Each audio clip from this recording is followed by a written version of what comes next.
sa ato ang pastor, sa atong pastora, gina-welcome nato ang matag usa since wala man tayo bagong karon mga first timers. So kining tanan ulit pa sa ako mga na jud ni, ang mga pinili na jud ning tanan, mga walay bago diri, so mga anak na gyud, mga tinud-anay gyud, mga anak sa Dios na kini anong panantako, dili kita nag-design ani, kundi ang Ginoo, ang buhi nga Dios nato na nagpatag sa ato ang kahigayunan, makadai makasimba sa iya at sa Espiritu sa Panginoon. So busa atong welcome ang matag usa sa presensya sa atong buhi nga Dios, pinaagi sa pag-awit, pagkumusta sa matag usa.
Dahil sa iyong ngalan, magpasalamat kami.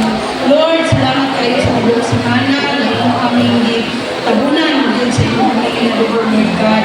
Salamat, Lord, sa proteksyon, ikan sa mga batang bata, hangtong, Lord, sa mga hangtong Ginoo.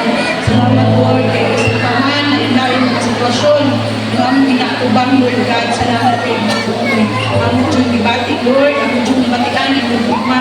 Salamat, Lord, sa iyong pagpasinatin, Lord, sa inyong maglasya ka, Lord, na nagadagaya, bigkalunan, Ginoo, sa among pagkinabuhi, Ginoo.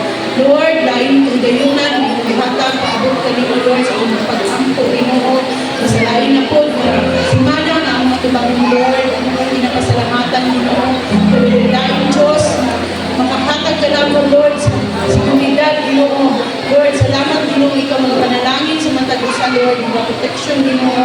Lord, magikan sa mga gagawin bata, hangtod sa mga hangtod, Lord. Wala dyan kayo sa iluhan, Ginoo, sa iluhang pag-protection, sa iluhang pag-ibig, sa pag-provide, Lord God. Laghan kami mga atubang, Lord, pero isayo din, nalaghan ko dyan ka, kasi natin ka naman, Ginoo. Kaya gamanan ka nga, Diyos, ikaw lamang, Ginoo. Among sana, ibinabigyan ka ninyo ang tanan, pag-mahal ka rin ang tools, tapos ni Lord, ikaw lamang ang mahimaya sa matagsakat na buhay, Ginoo.